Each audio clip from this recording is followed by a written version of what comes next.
Let's talk anime. Hello and welcome back to Anime Alley for season 6 of Brandon's Discuss Anime. I am your host, Brandon Horvath, and with me are my co-hosts, Brandon Falinger. Hello. I can't think of a good intro. I'm dead for this time. Also with us, Ryan Stokely. Hi. Hello. So guys, I'm gonna cut. I'm sorry, what? I cut you off, what?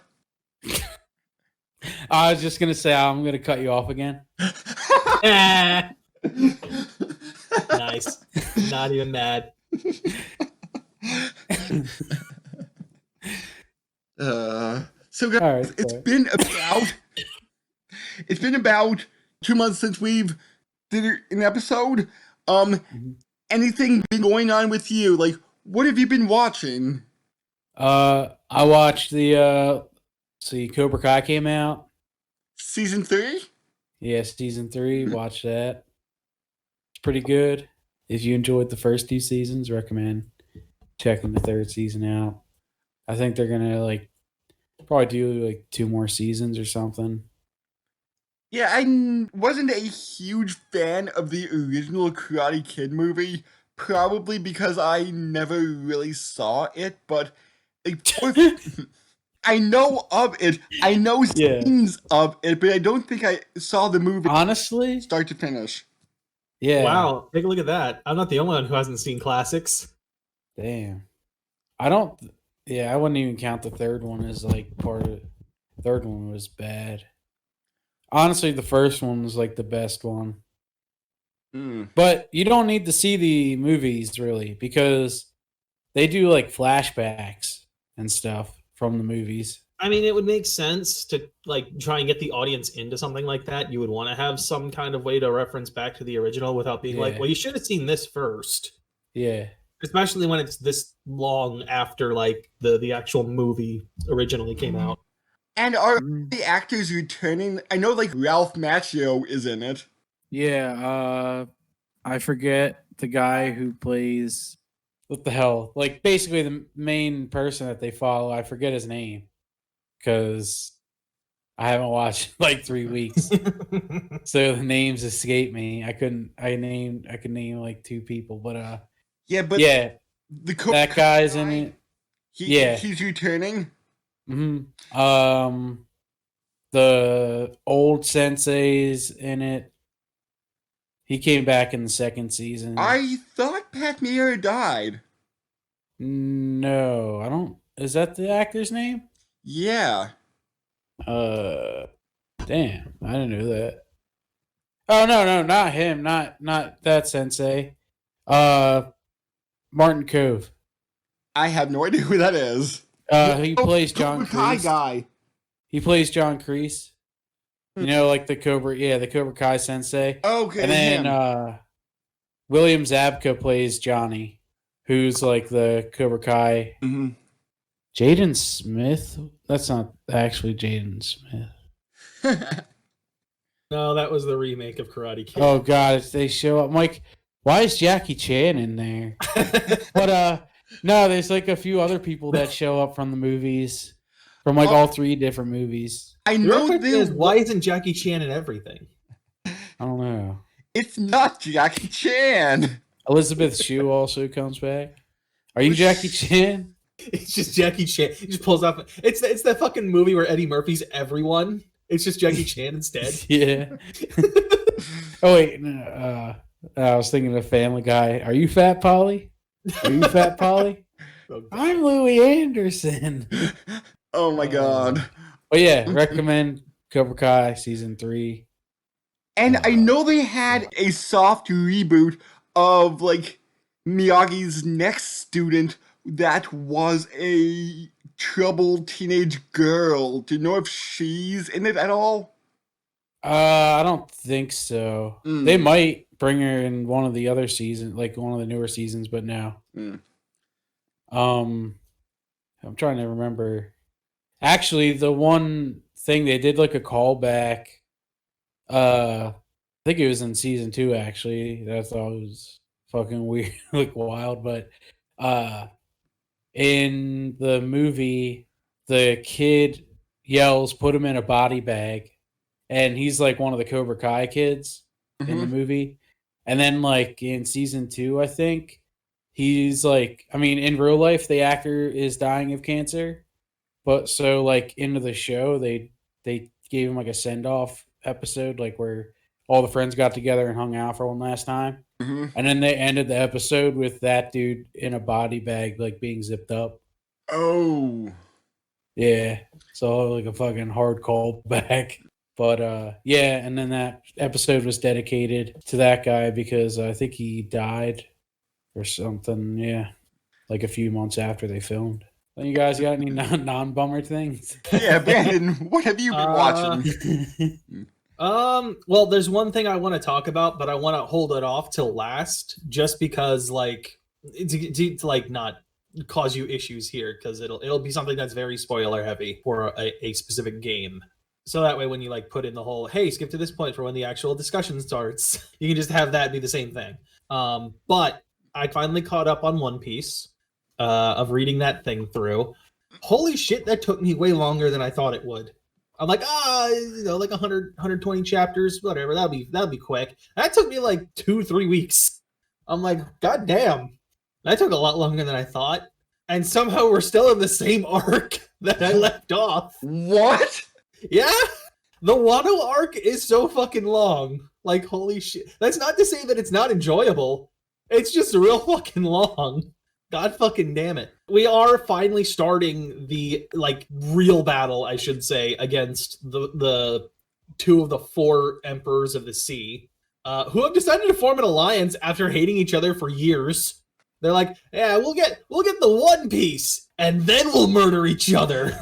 And it's like, I don't know how they've actually agreed to this, considering they've hated each other for, like, 20-odd years. In the story's canon, like to the point where they've just tried to murder each other at pretty much on sight. So I'm like I get the feeling this little alliance won't last. But even then, we're in the middle of this fight against people they both hate. So it's like, well, our hatred of the main characters is just so passionate right now that we're gonna just work together no matter how much we hate it to kill this thing we both hate more. The Straw Hats! They're worse than our hatred for each other! Technically, for Kaido, it's more than just the Straw Hats. For Big Mom, it's totally the Straw Hats. For Kaido, it's kind of everyone that's just been like, yeah, we're gonna make an uprising in your country that you've been lording over the last 20 years. Fuck you. There was so much setup for this battle between, like, getting the resistance members together and trying to like free them from their prisons that they've been in for 20 years or in hiding, between the plan getting spoiled to the enemies, to like the accidental, I should say, savior because somebody fucked up and the main like resistance leader is like, yeah, it says this now because they discovered our original plan. I've edited the secret message, which is like a little coded, not coded message, but like it's an image, right? And the image has like symbols that represent things. So it's like, we're going to meet up at this port. Oh shit, the enemy found out what we meant. Quick, make some edits. All right, now pass this version around to the resistance members. And it's like, we're going to meet up at this port. Except the guy who originally made those edits misread what it was, what he had put down, and ended up being a completely different port. Oof. So the like main 9 guys that are there, that are not the Straw Hats, but that are at home in Wano, are showing up at a port that's been completely demolished, that they think, oh my fucking god, everything is gone. All of our preparations have been destroyed. They saw it coming. Oh my god. And then the Straw Hats and everyone else show up like 10 minutes later and they're like, yo, I thought you were going to meet up at this port. What happened? Like during the middle of that point, you have the traitor within the 9 characters come out who has been with us for like years at this point. Like his ability is like, I can draw things and they come to life. And originally they were all terrible drawings, but now that he's revealed himself to be a traitor, he can draw like a master. Oh, wasn't there some character from the Kirby franchise who has that ability? Probably is. I wouldn't be surprised. Wait, what's the ability exactly? Draw things and then they come to life? I mean, there was the SpongeBob Oh, episode with I Doodle don't Bob. know. That's not Kirby. Stop. Yeah. You're like, yeah, there is a SpongeBob episode. It's not Kirby, but my first thought would have been the It's not SpongeBob Kirby. episode. No, I do remember some I'm trying to pops. think, dude. I I've never mean, played enough Kirby games to know. honestly, I think you might be thinking of like the Yarn game or something, dude. I have I never. Have you watched any of like the old cartoon? I haven't. not in We- a while. We should definitely do that. Watch fucking old video game cartoons because they are fucking. They are a trip because half the Yeah. time they don't have anything to do with the game itself. Yeah, dude, the Mario game or the Mario show, Which one? the one with the live action where they dance through the Mario. Oh my fucking god! There's like Captain a Lou sexual Albano. innuendo in every episode. Like there's an episode with the Dallas Cowgirl, and like she goes there and she's like, "Oh, my sink burst and I'm all wet," Oh my fucking and god! like fucking, they're just like, "Oh, we'll get our pipes, we'll clean your pipes or whatever." I'm like, Jesus Christ, dude. Now remember, if you do drugs, you go to hell before you die. Yeah. Fucking Christ. Oh, and the character's name is Adeline from Kirby. And it's more of a painter than a pen Okay. and paper artist. Well, I mean, that's what this guy has. He has a giant brush that's also a sword, kind of like a cane sword. I think it's the same idea. Okay. Me, I've been just catching up on Higurashi, and I've tried out a Ultraman miniseries that just finished up like a week or two ago. It kind of had a non-ending. Okay. It wasn't disappointing, but I'm just like, oh, this just suddenly ends. The villain just walks off through a like dimensional portal and says like, I'll be back. And it's like, so you set up this guy throughout the 10 episodes to be like this threat to the multiverse, and he's like, okay, catch you later. Just walks off, and I'm like, you didn't even have a big final fight against him? That's almost as bad as when we did Sword Art, and the guy's just like, I don't even remember why I did this. So I'm guessing there maybe in a year they'll bring him back as the final villain of the next series or the next movie.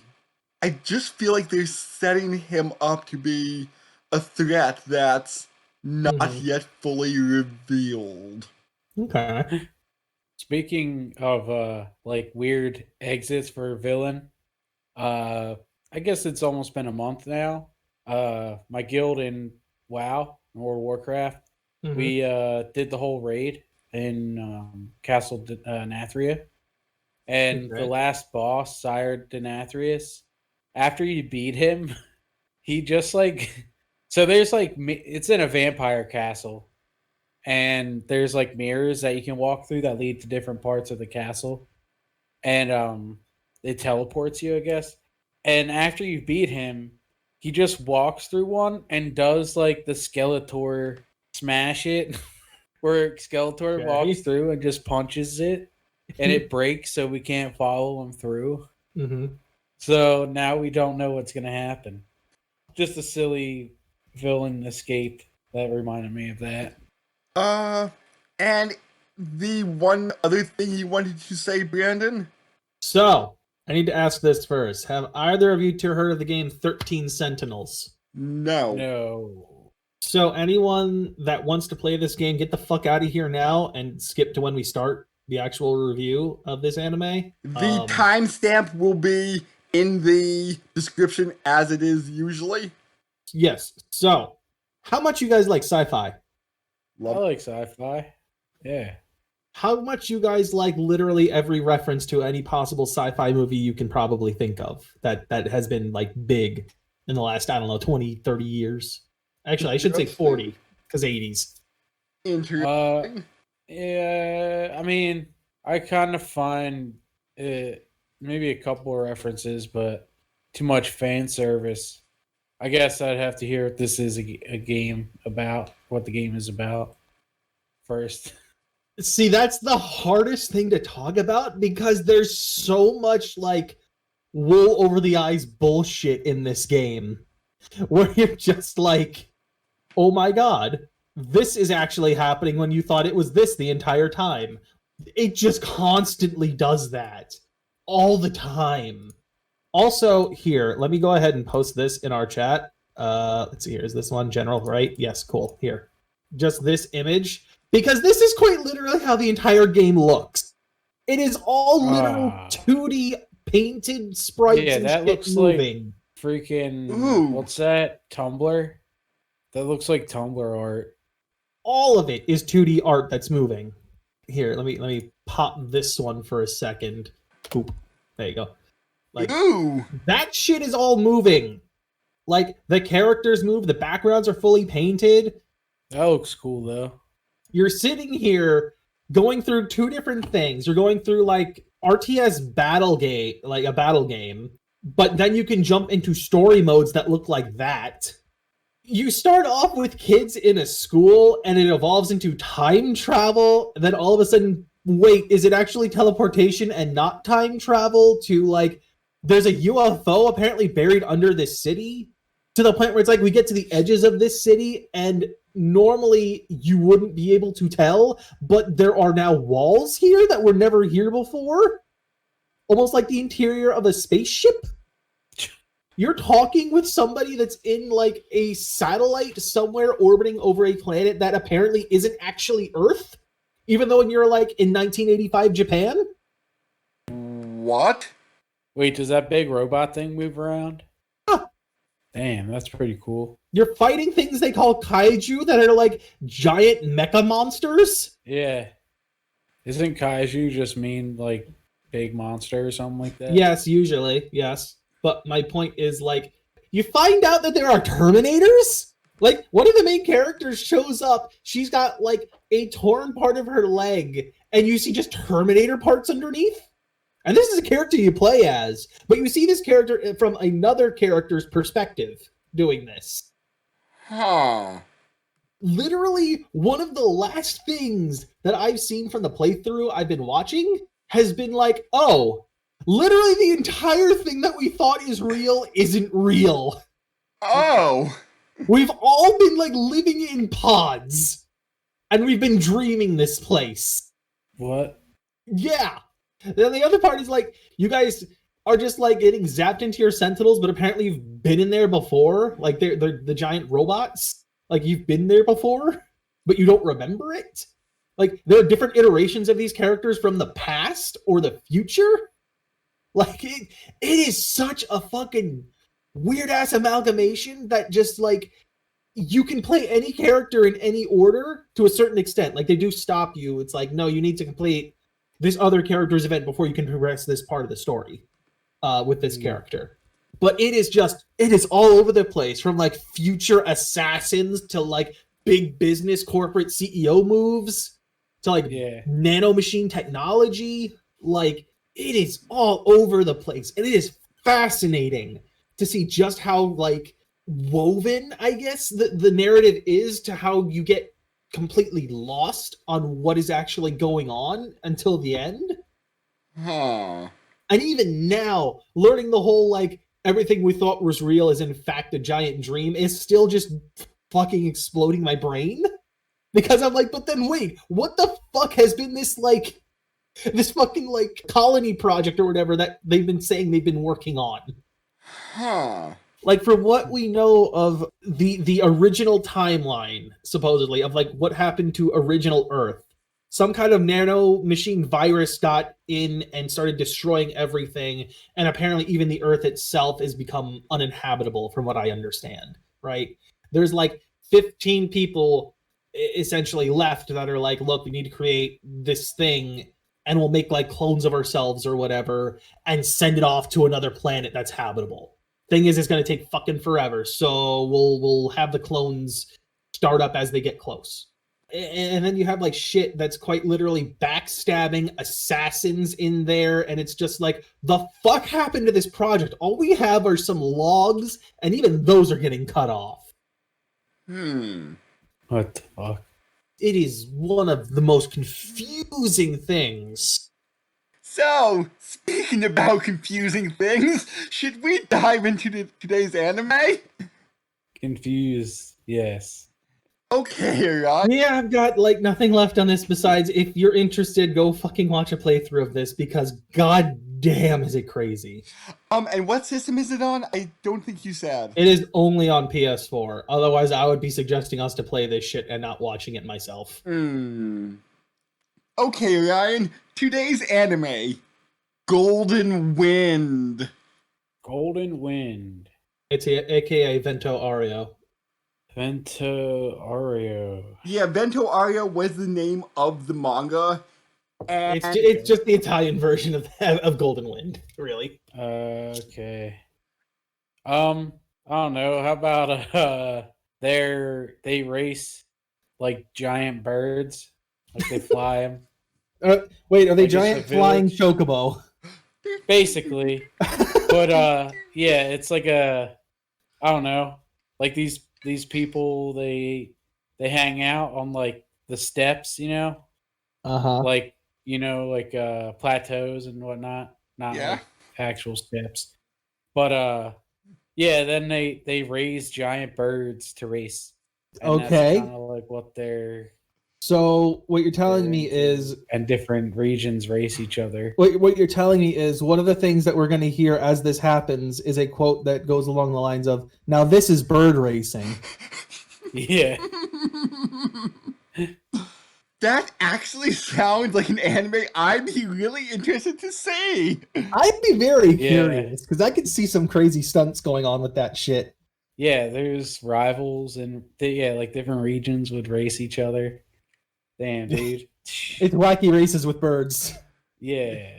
No, and I could see, like, the main protagonist, one of his rivals eventually becomes his love interest and eventually teams up with him to bring down, like, the big bad of the series. Mhm. Yeah. What's the big bad do? Like what makes him the big bad? I'm curious. He raises his obviously he's an aggressive racer. And he also like has a team, like they have teams, and they're just like they all fight dirty basically. So they train their birds also to like kind of cheat. Are Like, birds on steroids? Yeah, they have like sharp razors on them and stuff. I have to imagine that somewhere in there would be a reference to a white bird with a red M on its breast or something. Yeah. And maybe some guy in a gold with a like black and yellow bird that wears a mask that's called Bird Flyer X. Oh, Speed Racer, I get it now. Yeah.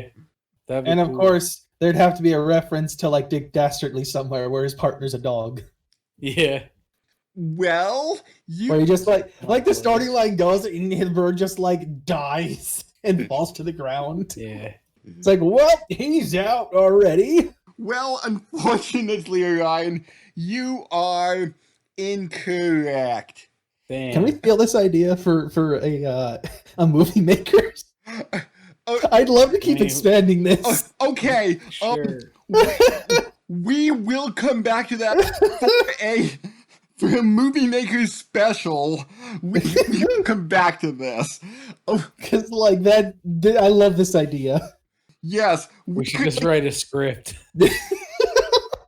I Write would a say script for an anime. I would say, Ryan, this is one of your best ideas since Code Lyoko, The Baguette Adventure. Baguette experience. Baguette experience. Oh man. So, this takes place in Italy with our main hero, Giorno Giovanni. as he's Dang. called by fans to make sense of the series, JoJo. Welcome to JoJo Part 5, Orion. God damn it. New year, new JoJo. God damn it. So you watched the fair. Pinocchio version of it or something? No, but I feel like I got rickrolled. I told you this would be great, Brandon. I was saying we should leave out that it's a JoJo series until about a minute into it. Oh my god. Well, this guy, Giorno Giovanni, he wants to be a gang star in the mafia. He is literally pronouncing it gang-star. Really? That is literally the way he pronounces it. What the fuck? I don't know. Is that like a character thing, or is that... I'm assuming that's a character thing. Because, like, he's not just a gangster, he's a gang star. I don't know. Look, maybe I'm he's gonna be a superstar gangster, yeah. I'm gonna be real with you, Orion. I feel like Giorno himself is not the main character in this. Like, there's a very solid argument to be had that it's another person. I can see where it's coming from, but I still think Giorno is the main character. I just don't feel like he has the motivation the way Bruno does. I can see points that Bruno Bucciardi is the main character, but there's not enough there for me to be like, yes. Like, what are you missing exactly? I'm curious. Like, what specifically does Giorno have that Bruno doesn't? Just the JoJo part of the name? Like, DiGiorno? does he have DiGiorno pizza that he's not sharing with anyone else? So, wait. All right. So, is this just the Italian version? Oh no! That you guys watch? Oh no! Or does this just take place in Italy now? It takes place in Italy. It's new characters, like almost completely, and it's also probably the most. When did this come out? Like I don't know, 2-3 years ago at most. Oh, okay. I want to say 2018 is when the first part of it started. It was from July 5th, October 5th, 2018 to July 28th, 2019. All right, so yeah, 2018. I was right. Damn. Actually, hold on. I still want to hear this point. What exactly does Giorno have that Bruno does not? I'm really curious. DiGiorno? It's literally get rid of the D part of that, and yes. All right. So can I call him Giorno. DiGiorno? Sure. Let's go with that. I'm fine with that. I will say, because Giorno had a lot more fights than Bruno did, because I'm like judging main character by... You're judging it by screen time? Kind of. Because I mean, like, that's not exactly the best way to, I would think, to judge it. Like, should it be by motivation and by reasoning? I know that's why I'm saying there are plausible points that Bruno is the main character. Mm-hmm. But your main thing is just screen time, is what it's boiling down to, is what it sounds like.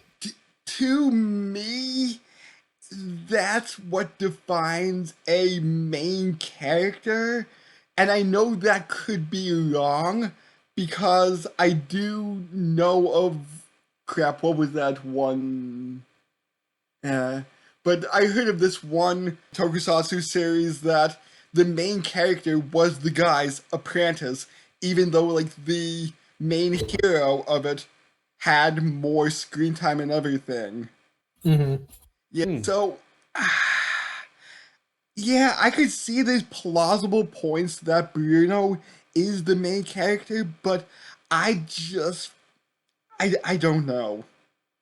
So, Ryan, just to like help you out a little bit here, my main point in a lot of this is just that Bruno has way more reason to do this than Giorno does. Mm-hmm.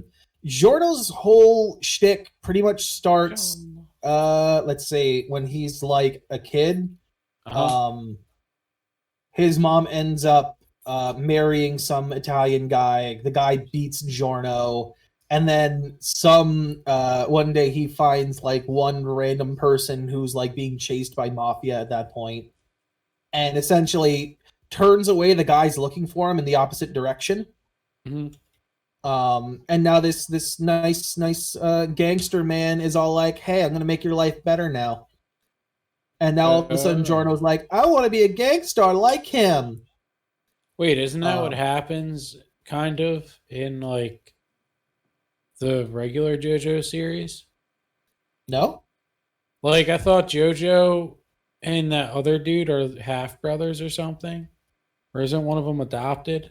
Do you mean in the first part? Yes. One was like an adopted brother. Okay. So isn't that what happens in the other version? Not quite. A lot of it is more like the obviously adopted brother is evil and becomes more and more evil. Okay. And this one, Jorno's like, I want to be a gangster because he was nice to me. And he's a real role model. Whereas, I forget exactly where the drug things comes in. I think it was specifically because his dad was like working under the mafia to sell drugs to people and would beat Giorno. Whereas Bruno, it's like, oh no, drugs literally killed my dad and destroyed my family. Bruno starts off with what is it? He gets to a point where like his mom and his dad argue with each other. They split up. Bruno decides to stay with his dad because he's like, he realizes that his dad would not be able to handle living alone very well, while his mom will be just fine. Mm-hmm. Eventually his dad keeps taking on more work because he's not getting enough money and wants to, send Bruno off to have a good life with college and stuff. And he takes some guys on a boating excursion. Like he starts opening up a fishing excursion business and taking tourists out. Well, two guys go on and have him go to a place where it's like, that doesn't make sense. Why would you want to go there? There's fish, but you're the customer, whatever. He witnesses a drug deal that goes down there, and they stab him and nearly kill him. Oh shit! Over the drug deal. Yeah. So clearly Bruno hates drugs now because they realize that his dad barely survives. The guys come back later to kill his dad in the hospital bed, only for Bruno to be hiding under the bed and kill them instead. And now Bruno's being sent to prison. His dad just had the boat that drove him out there. Yes. That's it. Wow. Okay. So yes, Bruno literally hates the whole drug trade with the gang, and essentially to a degree the gang itself and the way it operates because of a personal family murder due to it. And it seems that this series wouldn't have existed without Bruno, because every other character's backstory is somehow tied to Bruno. Yes, Giorno's the new kid that gets brought into a team that already exists. Every single character in here literally is here because Bruno looks at them and sees something in them and brings them into his gang, like his little posse. And because of that is a reason why I agree with you that Bruno could be the main character. He's like the glue that holds this family together. Yeah. The real question is, if Bruno had died, right, at the midpoint when they finally, when they're ready to drop off Trish, if he had actually died, everyone would just split off and be like, well, fuck it, we can't do anything. Yeah. Like, Giorno couldn't have kept that together. He's the newbie. Nobody cares about him. I think by that point, Fugo is all right with him, and maybe Narancia. But I think Mista's a little bit on the edge, and Abakio just hates him. Yeah. Which I don't think ever really changes. And then Fugo just leaves. Yeah. We'll just get into that. Yeah, well, yeah, we're jumping way far ahead. What about the taste of a liar? I think we showed Orion that clip like a year ago. Wait, the one where they're on the train and he does that Yep. Uh, He just licks his face. No. No, he's thinking of the other one. I Yeah, kept the going. cherries from part 4. that's what it was. Yeah, Great. cherries. No, there is literally a point where Bruno talks to Giorno about how like when they first meet, he's like, there's a taste to a liar. And like he's slipping things into Giorno's hands and Giorno's not realizing how it's done. Like at one point there's just an eyeball in his hand. He's like, "Oh my god, what the fuck?" It's like, that's leaky-eyed Luca's hand. The guy that you probably murdered. Or his eyeball, I mean. And then at one point, like, the fingers of leaky-eyed Luca are just coming out of Giorno's mouth. And he's like, oh god, what the? Like, the severed fingers. Ew. Oh, so you said you didn't do anything with him. Okay. Well, goodbye, I guess. I'll let you get on with your life. Clearly, you don't seem like a liar to me. And then I forget what happens. I forget what the specific thing is, but like there's something else that Giorno suddenly has, and he starts sweating, and then Bruno comes in through a window and starts licking the sweat off his face, and is like, "This is the taste of a liar, Giorno Giovanna." So in typical fashion, Bruno and JoJo fight, and then become friends. All because they both realize that they're good people because they were like holding back and not going all out on innocent citizens, essentially. Yeah. It's like, oh, you're gonna hurt this innocent guy, and you pulled your punch. You must be a real good guy. You hesitated for a second before you went ahead and almost killed him. Oh my god. And of course we're not going to talk about everyone. We are going to leave a few stands out for you to potentially try and guess in the future. But yes, obviously we can't go over everything. Yes. Giorno's stand is Golden Experience, which has the ability to turn inanimate objects into living things. There's also quite a few powers it has that Araki just forgets exists. For instance, he could infuse a bag and it becomes a frog. Like it's considered like infusing life into things. So he can turn like a bag into a frog, or he's changed like his clothing into different things. For instance, like he changed a shoe into a fly, and apparently like if that object belongs to a person, it'll track the person and try to return to them. So he would like use that fly to like track somebody. Yeah. However, there are two powers specifically I can think of that get introduced early and then are completely forgotten. For instance, there's an ability that when you punch or do any kind of damage really, the animal that Giorno has turned an object into, it reflects back the damage at you. So if you go to punch it, you're basically punching yourself. That's forgotten fairly quickly. I think because that is too much like Superfly from Part 4. Maybe. However, it's not a direct hit, though. Like, you can still punch the shit out of Giorno if you wanted to. It wouldn't change anything. Right. It's just whatever he gives life to reflects itself. And even then, that life is only temporary. It doesn't stay that way. The other is one that gets introduced in Bruno's fight with him in the first fight, and I don't think ever comes back after that, which is, what happens if I infuse life into something that already has life, like a human? Turns out what happens is your brain starts processing things at such a rapid rate, and you start seeing and understanding everything, but your body is still moving in regular time. So everything feels super slow to you. And then when like that life that you were infused with runs out, all of the feelings, sensory input that you would normally have gotten just comes crashing down all at once. So if you've been like constantly bullet punched essentially for the last, 20 seconds, and your brain has just been off in like super speed processing land, when you come back to reality at the end of that, say 20 seconds, all of that impact is suddenly crashing into your brain. And that's forgotten too. Like, the first fight just completely... Nope. That doesn't exist. Doesn't exist anymore. So then they say, hey, you want to become a gangster or gangstar?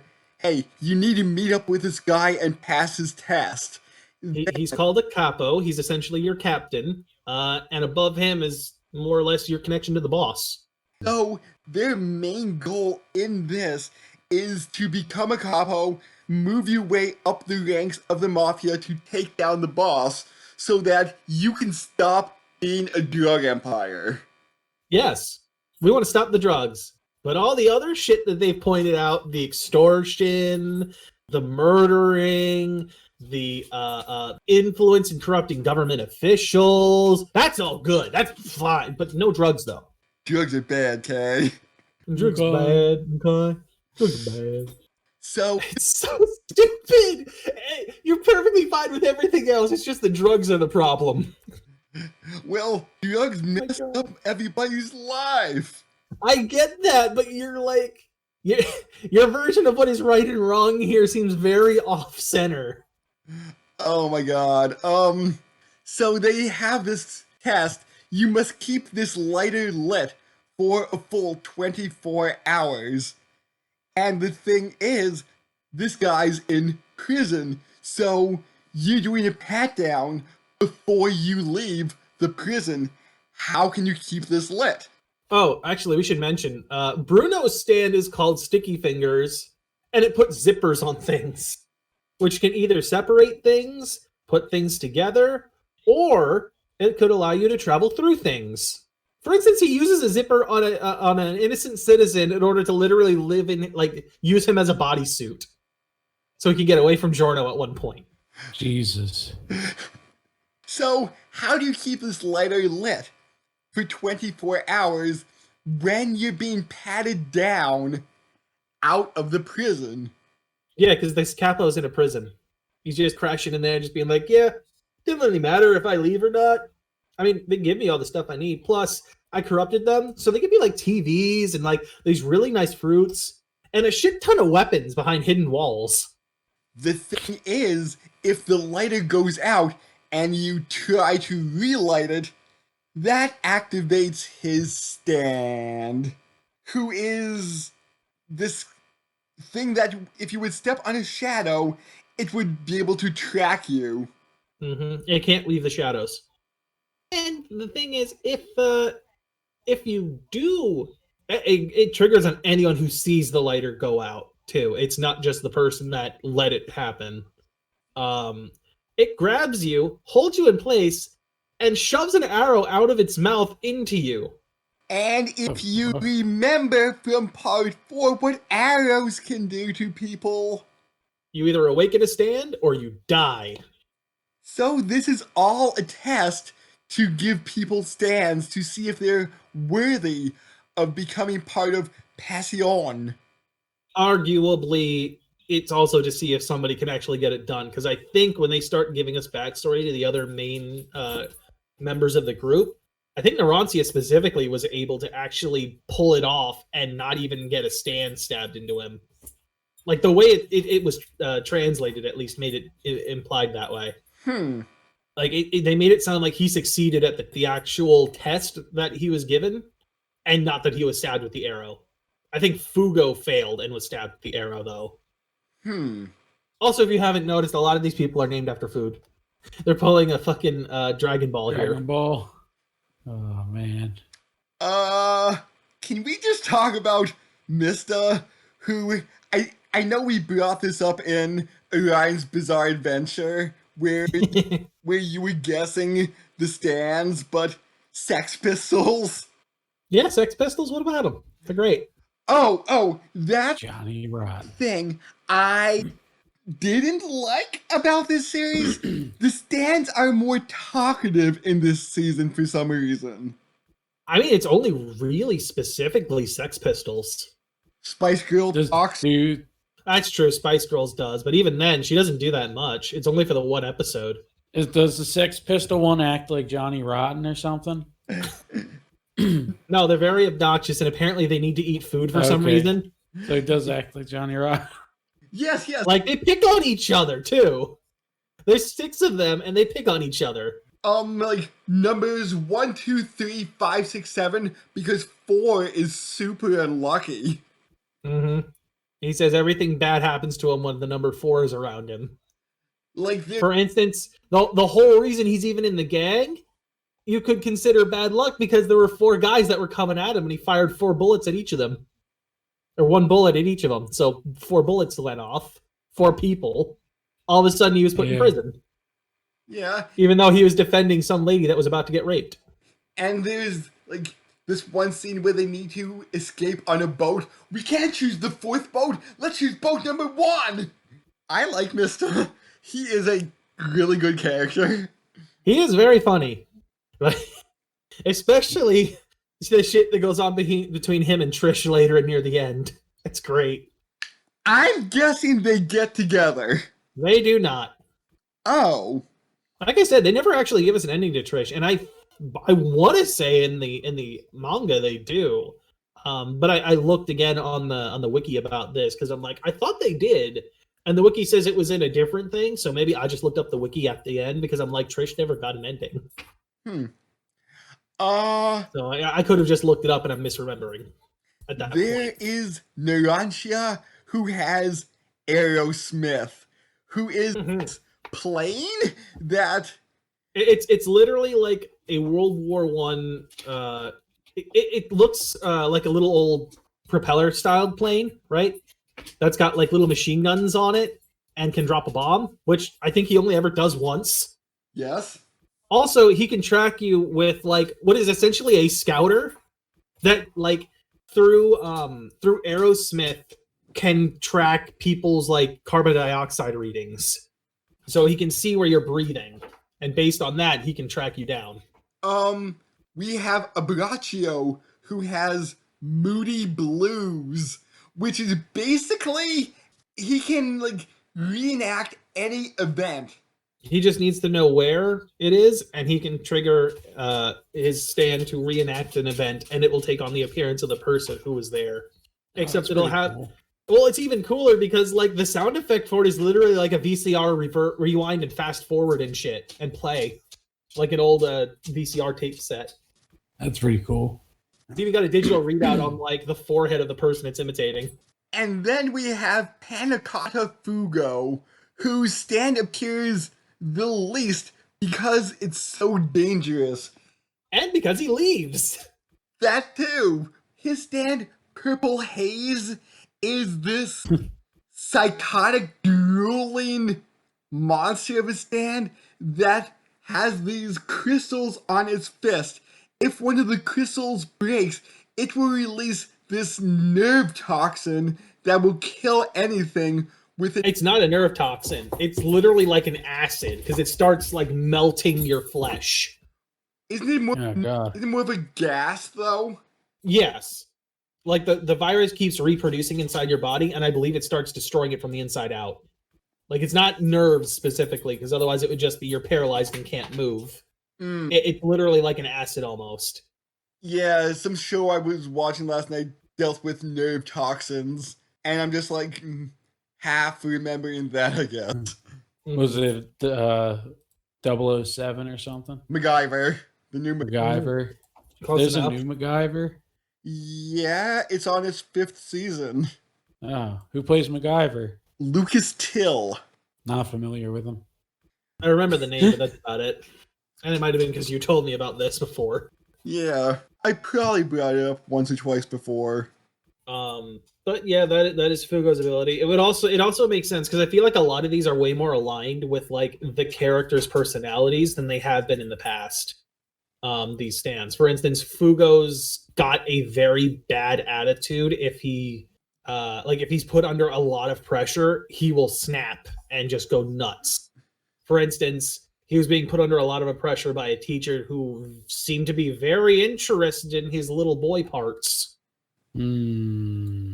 And as a result, he not only was under pressure from his parents to do good in school and shit, now he's dealing with this professor who's like, oh, come on, kid. It's just you and me in a little special study session. He rightly so goes nuts and brutally nearly murders the man with a fucking heavy, thick textbook, which, you know, in this case, the stand kind of embodies the whole "I went mad for a few minutes there" aspect. Except the stand is very cleanly that he would like dust himself off and like try to get a stain off his pants. I think that's just meant to imply like the neuroticness of it, like the whole like the cleanliness isn't specifically the problem here. I think it's just like the obsessive compulsive disorders in general. Maybe? Like Abacchio, for instance, was a police officer who ended up getting his partner shot because he let a crook get away originally. And now he blames himself for it. So his stand now embodies basically something that would be perfect for detective work, with the whole rewind and play options. Neurontia, I'm actually not too sure about. That one's one that I would say I'm not 100% sure on how it aligns too well with him. I'd have to think about it a bit more.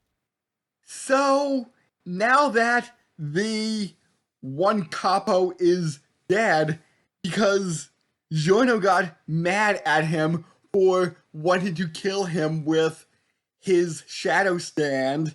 I feel like it's more getting innocence involved because a random janitor that just relit the lighter got murdered in front of Giorno.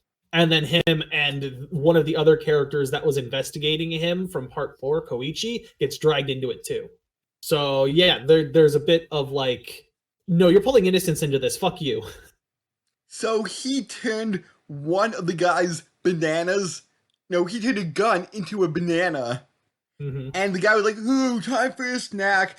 And wound up shooting himself in the mouth. Like quite literally, he's like peeling the banana, and you hear like the cocking of the pistol, and like as he goes to eat it, the trigger gets pulled, and he blows his brains out. Oh my god! Obviously, Giorno has left by this point, you know, having passed the test and become part of the team.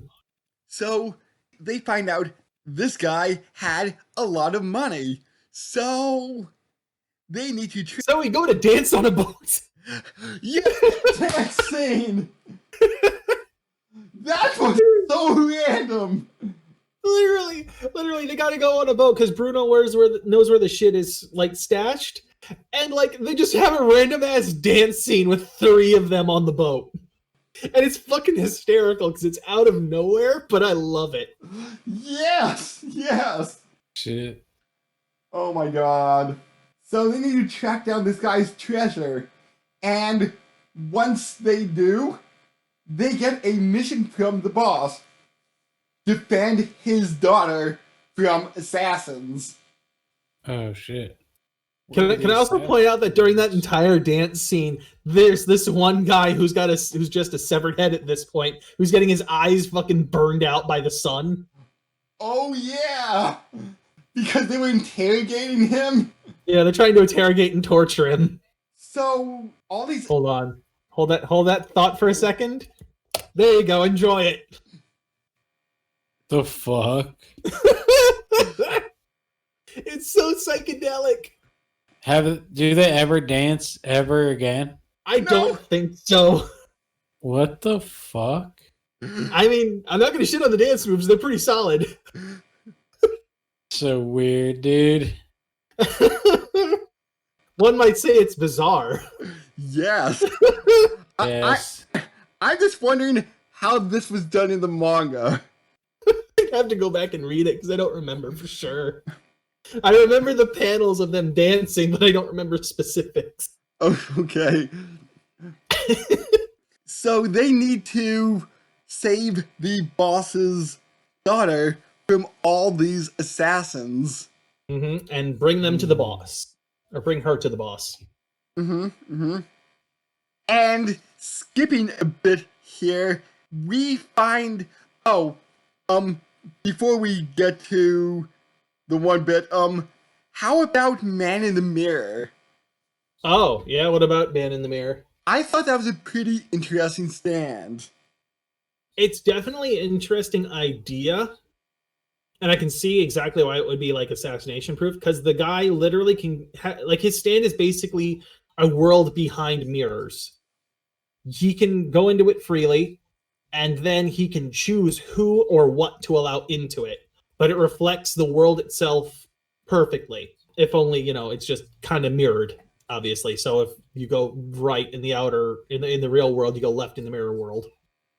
Now, anything that's reflected has to be not alive, essentially. He can let whatever living things in he wants. So, like, say, for instance, if a cat walks into, like, the reflection in the mirror and just dies there, suddenly there'll just be a cat corpse inside the mirror world because it's no longer a living object. Okay. Which does happen at one point, except it's a crow that literally falls from the sky because it died. And the thing is, stands can't pass through the mirror since stands technically aren't alive. Well, they are alive. They're considered life force, if you recall from part 4. Oh yeah, but then so why can't stands pass through the mirror? Because they're life force. They are alive, technically. He lets living things in and out. Non-living things can't come in. Right, but if Because they're reflected. a stand is alive, is he just not allowing the stand to come through? Yes. He's specifically allowing only the person, not the stand. Okay, now I get it. Which is also why he was literally able to fuse Abakia with his own stand by sending half of him back and the other half in. Where do you want to go here? Do you want to go to anything else? Or do you want to just jump to mid-season with the first appearance of the boss? May as well jump to mid-season at this point, because a lot of it's just one-off battles as you're going through, and unless there's one that specifically interests you, which there's none that's really standing out to me at the moment. Grateful Dead and Beach Boy were a good combination. Oh yeah, Beach Boy, which is literally just a fishing rod. And you have fucking Grateful Dead, which ages people at a rapid rate by spewing out gas. Grateful Dead. Mm-hmm. Yeah, Beach Boy is a magic fishing line that could pass through objects. Mm-hmm. And you can also sense, like, vibrations with it. For instance, it can sense when somebody's talking, and probably, I would guess, to a certain degree, you could understand what's being said. He also knows essentially where it is. For instance, at one point, that stand is in somebody's left hand, but it switches to another person's right hand.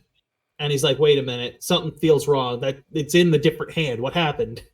Or he can sense, like, heartbeats, which he's done in that too. Oh, that was actually a good one, because literally Bruno had to pull a Jotaro and stop his own heartbeat, except instead of, like, forcefully stopping it from pumping by holding it, he cut it in half with his zippers and nearly died. And if it wasn't for the fact that, like, the train tipped on a turn a little bit and his two heart halves slipped back together, he would have died.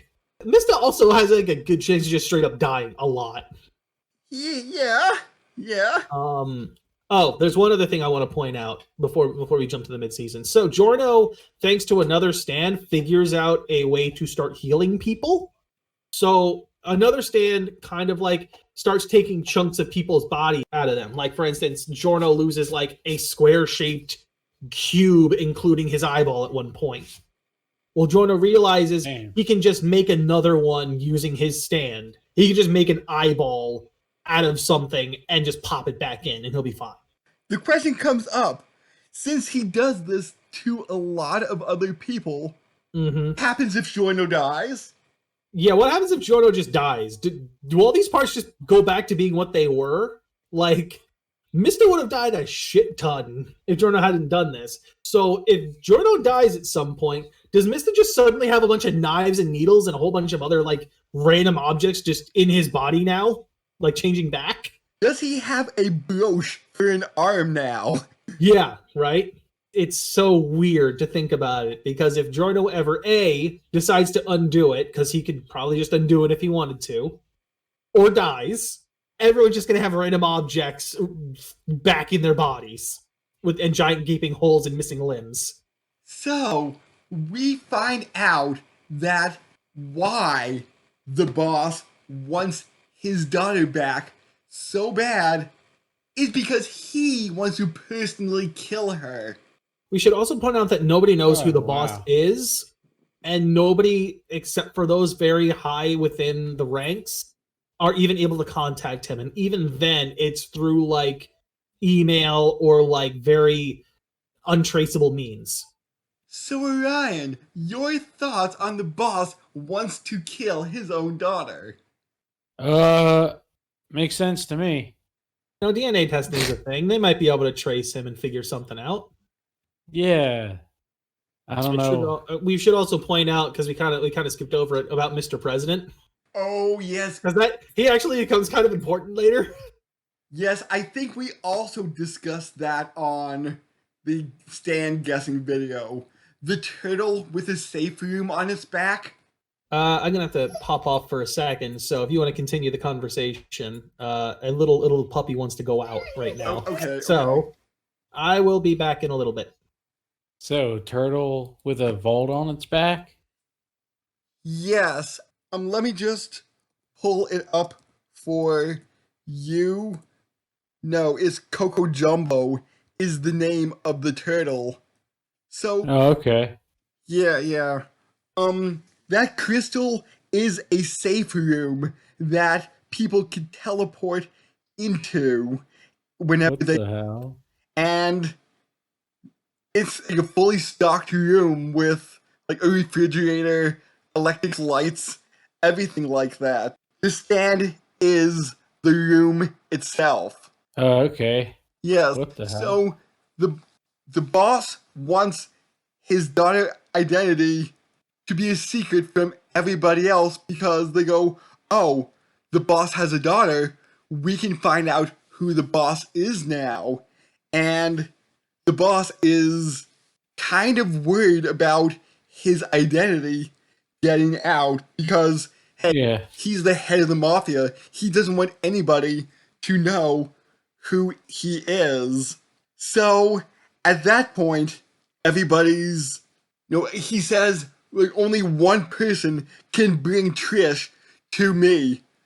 Bruno does it, and as the on the elevator up, he's talking to Trish, turns away, looks back, and only Trish's hand is there. Like, Trish's body is gone.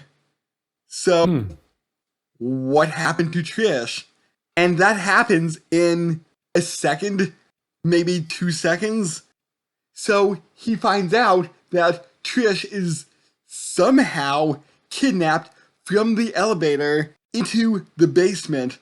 So he follows them and discovers the boss in a very shadowed area, so you can't get a good look at who the boss is.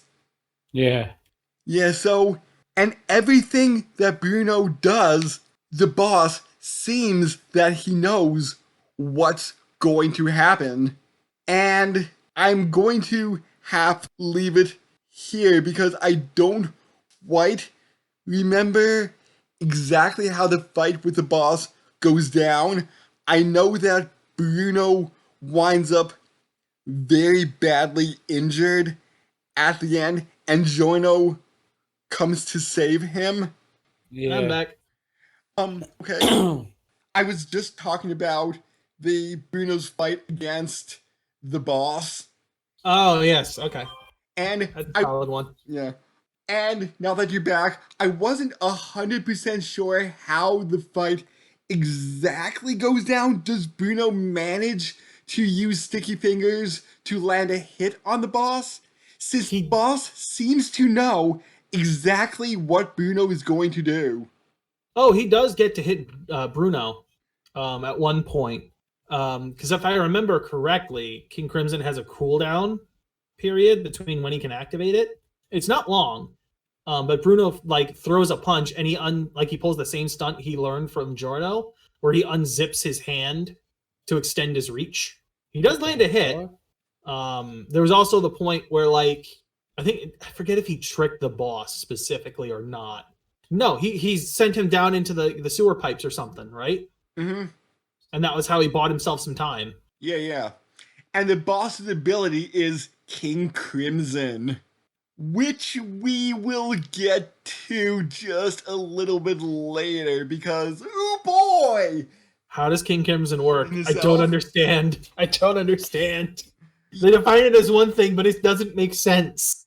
So in the end, they're like, oh, the boss wanted to kill Trish, and then he wanted to kill us. So screw rebelling against the Mafia. We want to kill the boss now. To be fair, all right, Bruno and the others probably would have just let him go if he had just picked up Trish like a normal human being, instead of literally taking her away and leaving her severed hand in fucking Bruno's hand. So Bruno is saying we're going to fight against the boss rather than just climb up the ranks to eventually become. Did you mention that Giorno like literally had to heal Bruno? That he had like a hole punch through his chest? I was saying that Bruno was very badly injured, but I didn't quite say the hole through the chest. I mean, I feel like it's pertinent. Yeah, There's a hole through his like... chest. Giorno heals it, so everything's good though. Yes. So Bruno and Giorno are saying, hey, we're going to try to kill the boss. Who's in? Everybody's in except for Fugo, who is never seen again after this episode except in flashbacks. There's one point where he's seen again when one of the characters dies later. And I don't remember that being in the manga at all. I think that's an anime add-on. So, because Fugo's like, yeah, I kind of enjoy my life now. Well, you guys are all gonna die. You're stupid. You're all stupid. Yeah, I don't want to risk it trying to kill the boss, even though they were attacked by like 8 different assassins. Yeah. Can we also point out that this entire series, like season, takes place over the course of like a week? Oh yeah. Oh really? The whole thing is like a week. Oh my god. Your favorite scene, Brandon. Oh yes, the best scene in the entire anime. Yes. So they're like, we need to watch out for enemies, and Naruto just swirls his wine, winds up spilling it on a guy's suit. The guy says, hey, it's a bright white suit. It's a very nice suit. Hey asshole, this suit cost 4 million lira. Like, you're gonna give me the money back for it. Naruto goes, why are you threatening me? You must be an enemy. Naruto starts kicking his ass. Mista joins in. Abbraccio just looks over, slowly sips his wine, and joins in too. They all just keep kicking this guy while he's down. What the fuck? Guys, I don't think he's an enemy. He's passed out by now. An enemy would be much more resilient than that. Yep, here we go. Found it. It's like a minute. Here you go. Enjoy. The gang beats a dude up. Yep. Also, it's like the tiniest stain. It's the best scene ever. I love it. So, Ryan, you just watched it. What are your thoughts? That was pretty great. It was very funny. Oh my god, yes. I love that scene. Or else he just uppercuts the dude with a palm to the jaw. Probably With the breaks wine it right glass. there. Yeah, with the wine glass, so he's probably cut up pretty good too. I thought he was just gonna jam it through his head when I saw that. And they just start kicking him while he's down. Oh, it's my favorite. Oh god. Wait, yeah. Hold on. You Go on. You guys hear that? Oh god. Wait, don't you want to talk about like Crush or Clash? Because you mentioned before that you really like that one. Oh yeah, yes. Before we get to that, I do like Crash as Clash, I believe, is the real name of it, but the other thing, Crash. But Clash is this shark that can teleport from any water and attack from it. It has a bit of a distance between what water it can reach, but yes, it has a teleportation distance. And that actually, from what I understand, even includes back to its user. Like, its user still has to be near water in order, or like some kind of liquid in order to get there. Yeah, but I would say that is one of my favorite stands just because the unpredictability of Mm-hmm. fighting is like, oh, you accidentally broke the sink and water's now spraying out. Probably the best part of that fight is also the fact that like the other guy has another stand. I forget what it's called. What his partner's stand's name is. But it's Talking literally head. that's it. But it's literally a tiny stand that grabs onto your tongue and forces you to say the opposite thing of what you mean. Wow. So he's like, oh, the stand is over there, guys, pointing in the opposite direction. Yeah, I don't understand how he actually gets him to point in the wrong direction. Like from the explanation, it's like, oh, it makes him so that he can only tell lies, but you're also somewhat controlling his body? Well, wouldn't he point to the right place but say the wrong place? See, that's what I'm trying to say. Like, it's also making him point in the wrong direction. Okay. Like, unless it makes like your entire body react that way. But the way I had always read and remembered it has been just straight up, it forces you to talk wrong. And just saying this, but were the users of Talking Head and Flash, were they gay? Were they like a couple? Honestly, I feel like there's a lot of that heavily implied in here. Like, I don't think it's ever outright stated anywhere, even in the manga, but I believe it's very heavily implied. That's what I was getting. I would believe it's heavily implied. I believe even technically, the last two users before we end up getting to the final destination would be too. Yeah. You know that like even those two, you could argue might actually be the same thing. Yeah. Obviously, there's a certain person that's probably a dominant personality in that setup, but you know. Yeah. Yeah. There also are a lot of stands in here. I think there's make 2 or 3 that straight up are just armor more than anything else. Yeah.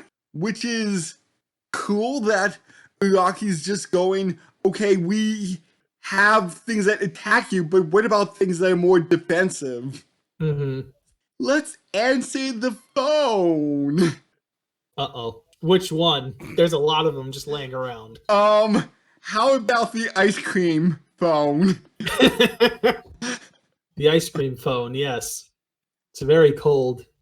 Okay, there's this one guy named Doppio who is basically one of the boss's highest level underlings who communicates through the boss via phones he finds.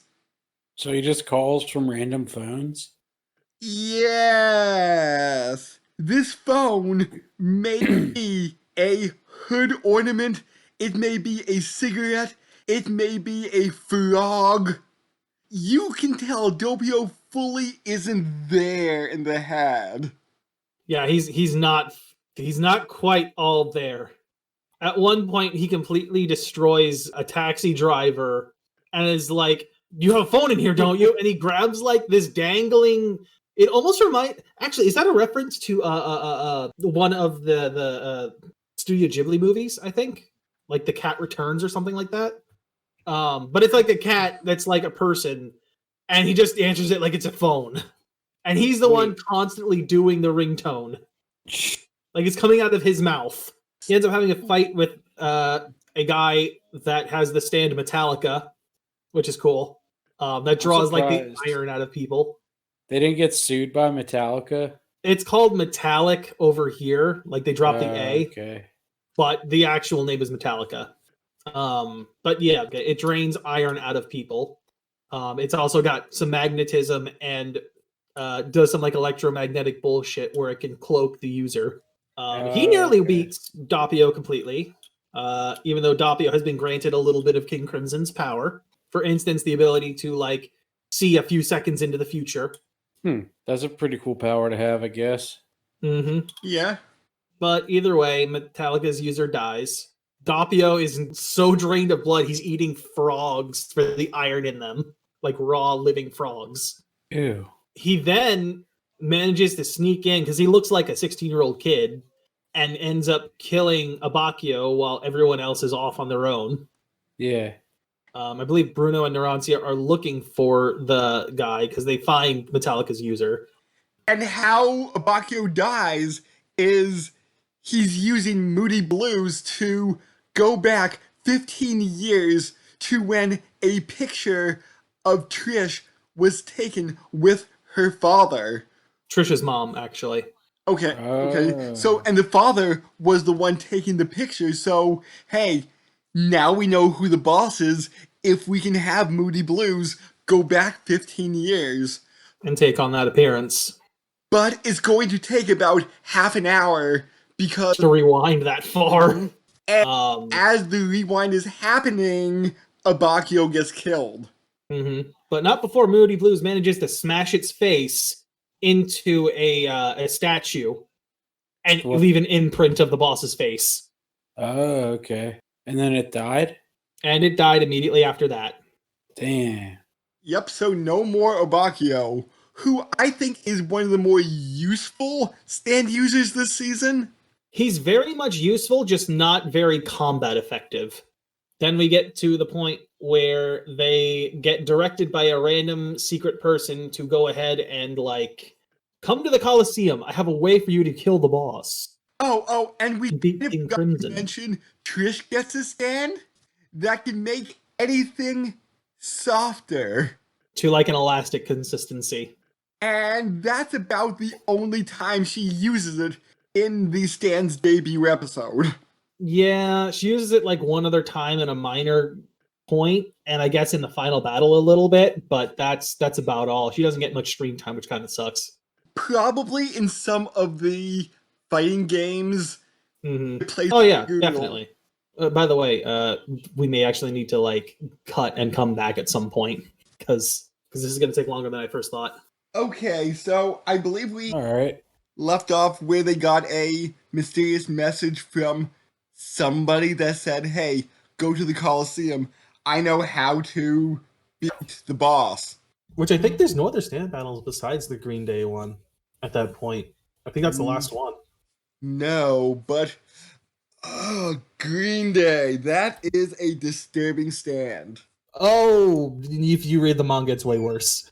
Because the anime definitely tones down the darkness that thing has. Or at least the gruesomeness it has. Yeah, it's like a flesh-eating virus. Yeah, it quite literally is a flesh-eating virus. Or like a flesh-eating... I think they said it was like a moss or something. I'm trying to remember exactly what it was.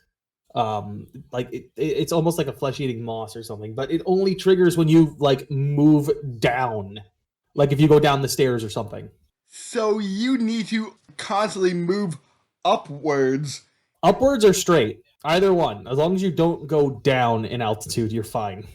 And this guy's partner has a stand that turns the ground into like quicksand so that you sink, causing Green Day to activate and you die.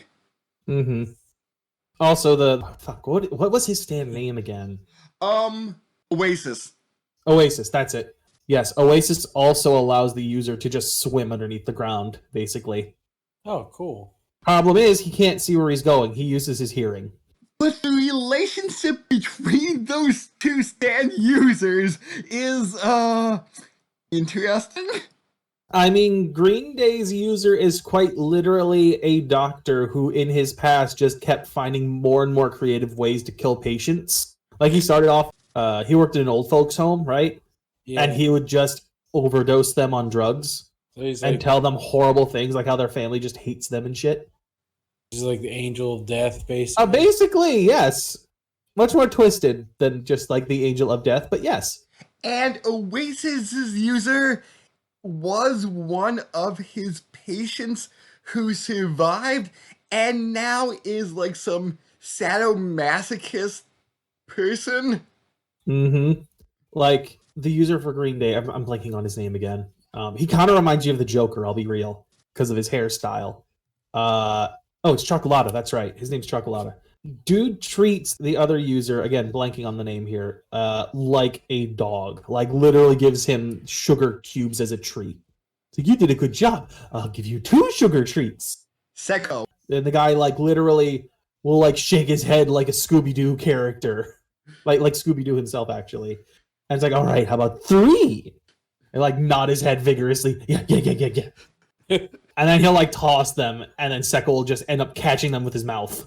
I am curious because I'd have to look back and like probably either read or look up on the wiki whether or not Sekko's survival was on purpose or not. Because I don't know if that was something Chocolata intended or just took advantage of. I think it was more took advantage of, but I think like now in part 5, like the stands are getting really, really interesting. Well, that's the thing. Like Araki dropped the whole Haman idea because he kind of ran out of creative ways to work with it. With the invention of the stand system, as far as a power set goes, they could literally just be anything. Like there is a very vague bit of power, not power, but like rules in place for them that are just consistent. And then there are some that are like 99% true, except for in like very exclusive cases. So I don't even know if I understand JoJo. You'd probably know, but okay. You kind of have to watch it to understand, but go on. Yeah, I did watch a little bit, but I guess not enough. You didn't get into the stand portion, if I recall correctly. Yeah, that's Stats start in part 3 with okay. Crusaders. Okay. Part of either 2 or 1. Are they like part of a person or something? Are they like basically like a thing that's like in... The best way to think about them is like a manifestation of psychic powers, I guess. Like nobody else but other stand users can see them, right? Yeah. So if you were to watch a stand user do something and you don't have a stand, say the stand picks something up, it just looks like it's floating. Like you can't see shit. Except in certain cases. Yeah, there are certain ones where it's like it's possessing something. For instance, like Superfly is literally possessing a like electrical tower. Yeah, one of those big metal electrical towers. Okay. They follow like characters around though, right? Literally the character can summon it or dismiss it at any point. Usually. Okay. There are a few exceptions to that rule, but 99% of the time that is the case. So basically they're like imaginary friends. Except powers. They have no personality. Well, 90% of them have no personality. Okay. Except for punching. I mean, punching isn't a personality. It's just something some of them can do because they have the actual physical strength to do that. After they beat the, I want to say, like, overly sexualized couple, they enter the Coliseum, and... do we want to mention how, like... Chocolata nearly completely kills Mista again. Oh, yes. Because Mista has, like, nearly died at least twice, if not 3 times. I swear. Every time you say Mista, I think of the Mista lady from the Adam Sandler movie. Oh, God. Where he golfs. I forget his... Happy Gilmore. Oh, boy. Where he drops the air conditioner on the lady by accident. And he goes out and she's like, Mista, help! Oh God! Like his friend's like, what happened? He's like, I think I killed the Mista lady. Yeah, Mr. nearly dies. We should point out that Bruno beating Sekko almost destroys him. Like he literally does so by tricking Sekko into dropping a whole bunch of stuff underneath the ground, like cars and shit, and then destroying the car tire and causing the shockwave to just destroy his eardrums. Oh! Including Bruchardi's eardrums as well. Like, both of them can no longer hear shit anymore. And since Bruno is dropping, Green Day isn't affecting him. Yeah, there's that little hint. There's been a couple of these hints dropped throughout. Like, stabbing his hand and, like, either not feeling it or not bleeding. There's a point where one of the characters, Trish, notices that he's got like a pretty like decent laceration on like where his hamstring would be, or his Achilles tendon, I mean. Mm-hmm. And it doesn't seem to be bleeding much. And Green Day, which is supposed to like destroy anything living, isn't affecting Bruchardi for some reason. should we reveal why?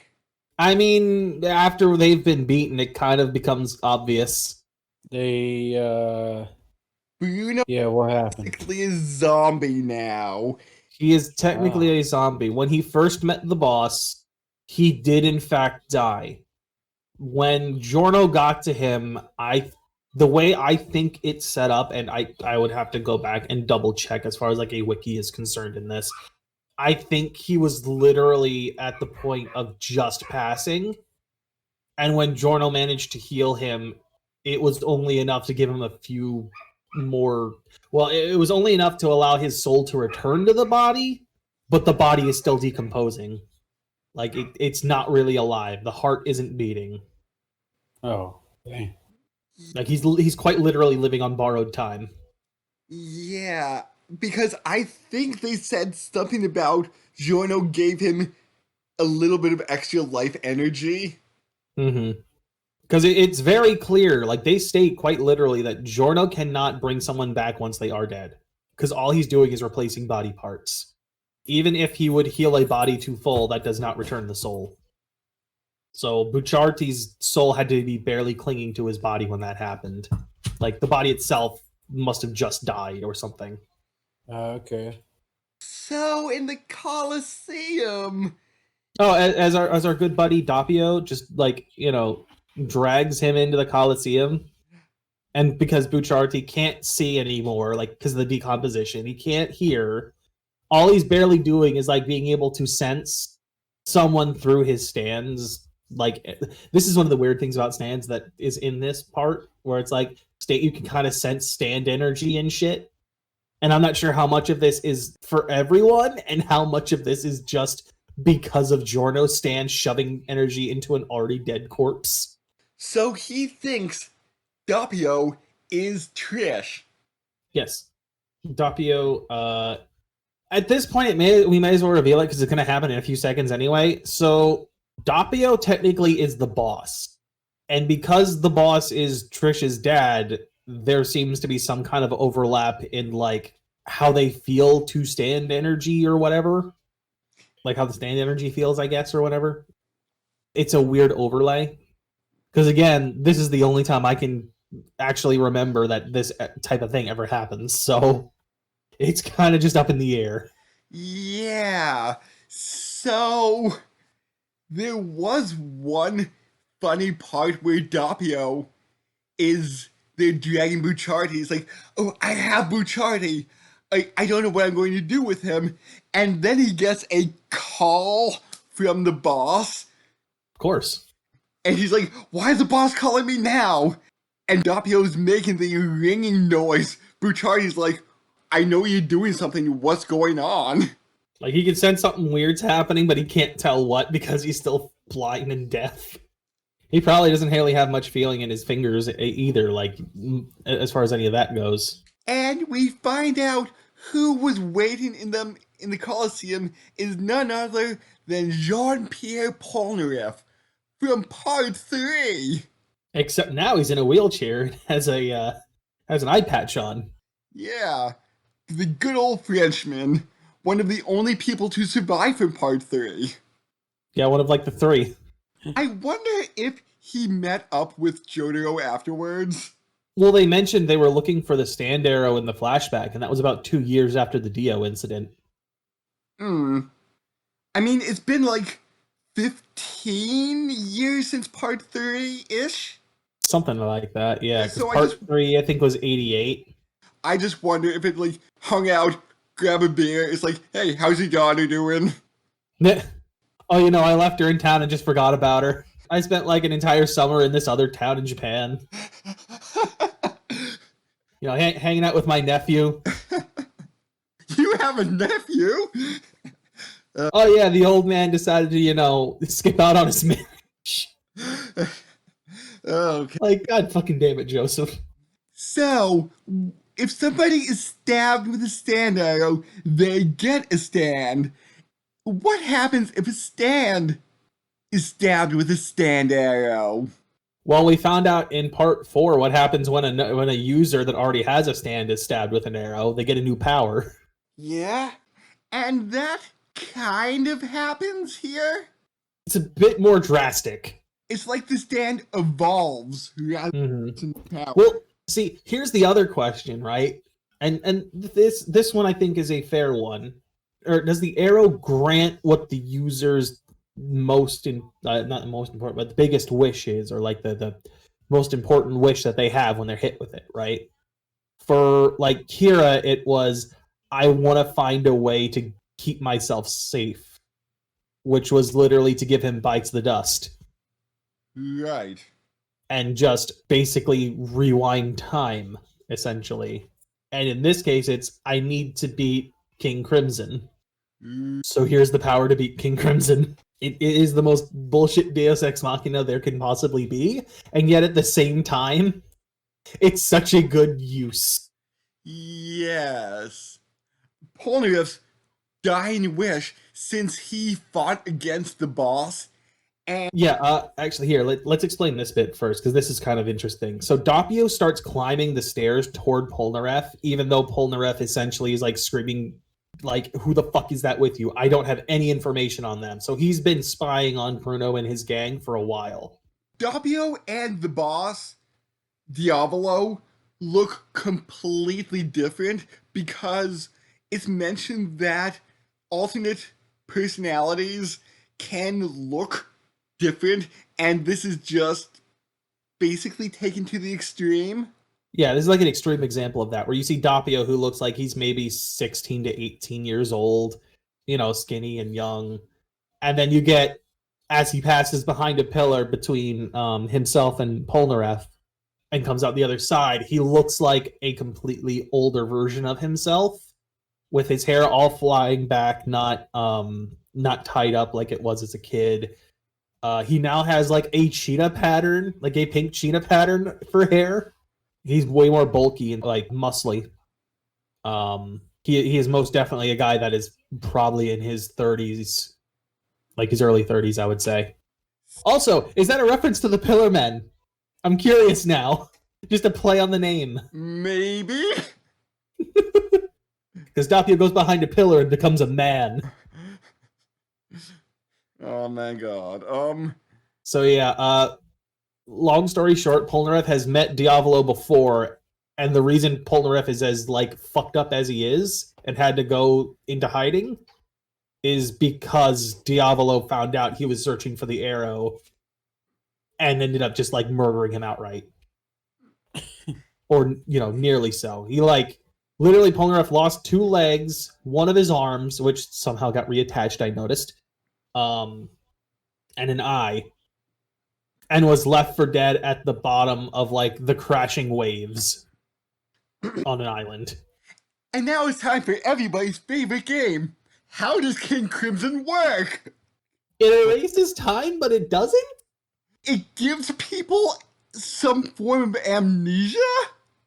So King Crimson's ability, and this is probably the weirdest thing, and it's extremely hard to like explain in general, Very just hard. because of how mechanically it works and certain inconsistencies.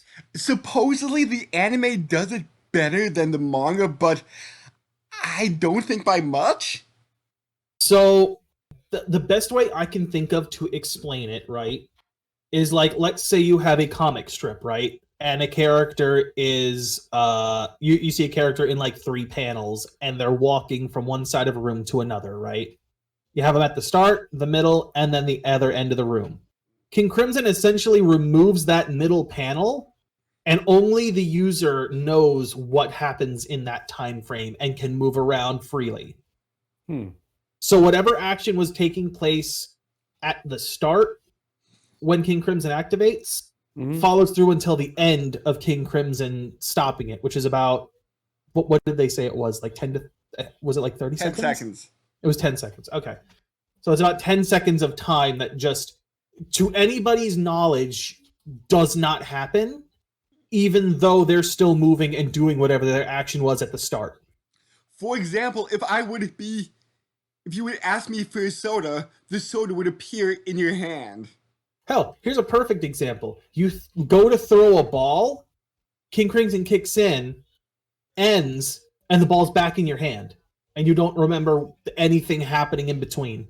Like, you don't remember the ball coming up and coming back down into your hand. That's it. Well, I should also point, like I said, King Crimson can move around and do shit within that time period. So King Crimson could literally just start, like, punching the shit out of you during that time frame, and by the time that the 10 seconds runs out, all of it's just going to smash you in the face at the same time.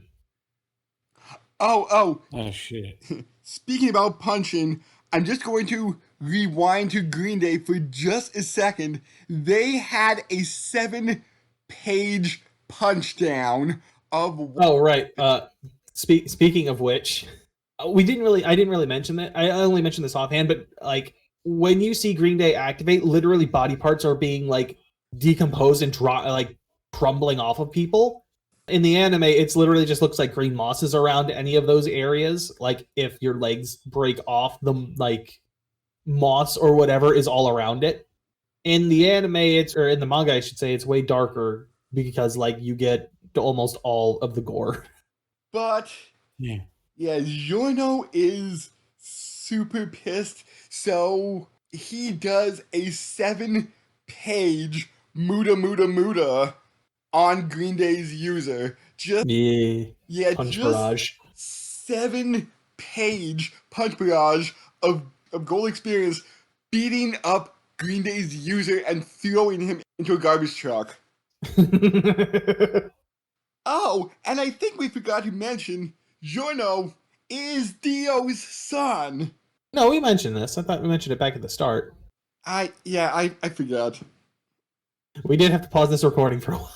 Yeah. So everybody else gets to the Coliseum, and as that's happening, Polnareff's stand, Silver Chariot, gets stabbed with a stand arrow. Well, here's the thing. Diavolo is about to murder Polnareff, like it's in the middle of King Crimson activating, but Polnareff more than likely knows that he's not going to make it out, so he goes for a last-ditch effort, which is to stab his own stand with the arrow. Something that he only somewhat experimented with after Diavolo had nearly killed him. Because he does know of King Crimson and what its ability is. Most likely, at least in part, thanks to like his experience with Dio and the world. He may not know exactly how it works, but he has a damn good idea. He even figures out like, hey, look, if I cut myself and just watch my blood droplets, I'll know when it activates, because suddenly, instead of 2 droplets that'll be like on my pant leg, there'll be like 7. Shit has changed. We should also point out that one of the biggest inconsistencies with King Crimson is when he's fighting Metallica.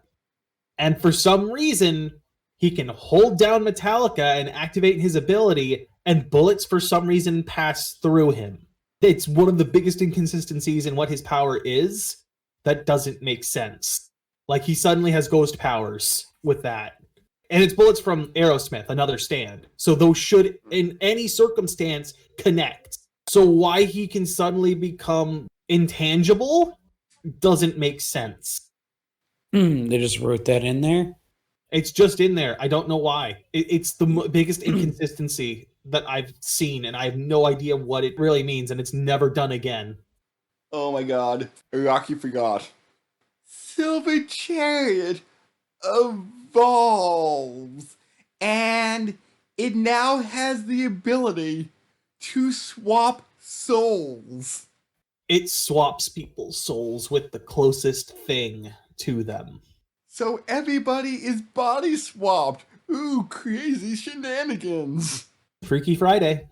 So, and Silver Chariot will attack you if you try to take the stand arrow away from it. Well, let's point this out. So, Polnareff dies, but his stand keeps living on, right? Like, Polnareff's body dies, but not before Chariot swaps Polnareff's soul with the turtle that has the special room inside it.